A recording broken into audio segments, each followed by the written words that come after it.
In a world where a cyber attack has reduced the world to a post-apocalyptic landscape, the cities have put up walls and kicked out criminals. John Doe, played by Anthony Mack, is a milkman with amnesia who risks his life delivering food and supplies to the walled cities, as outside of them, gangs have managed to combine guns and vehicles to cause chaos and fight among each other.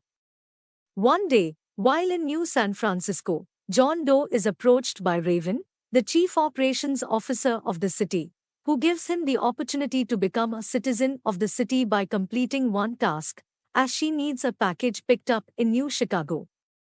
Joined by Quiet, he goes on his quest, where he is at odds with various new versions of Twisted Metal characters, including Sweet Tooth, who lives in the ruins of Las Vegas, Agent Stone, a former mall cop who has become a vigilant fighting crime his own way, and other versions of Twisted Metal drivers. As everyone knows, I'm a fan of Twisted Metal, and seeing the trailers, I thought this would be a bad show. Watching the show now, I see it is basically okay, but still having problems. The show aims to be an action as well as a comedy, the comedy being okay, as Twisted Metal did have some black comedy, especially in Twisted Metal 2 and Head On. The show has a good cast, as other than Mackie, we get Thomas Harding Church as Agent Stone, professional wrestler Samoa Joe as Sweet Tooth, with Will Arnett,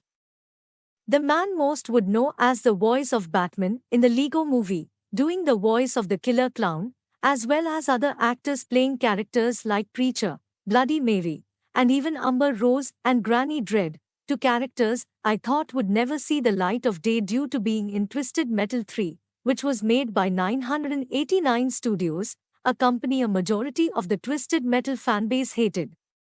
Many of these characters are written well. Sweet Tooth has grown on me, as this show finally gives him a balance between the serious killer of Twisted Metal,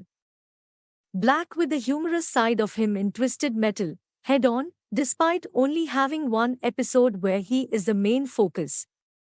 Also, the series is chock full of references and Easter eggs for longtime Twisted Metal fans to recognize. The show is okay. While it does change the setting, it does offer some new takes on the drivers that have been in Twisted Metal's roster, and the music is good.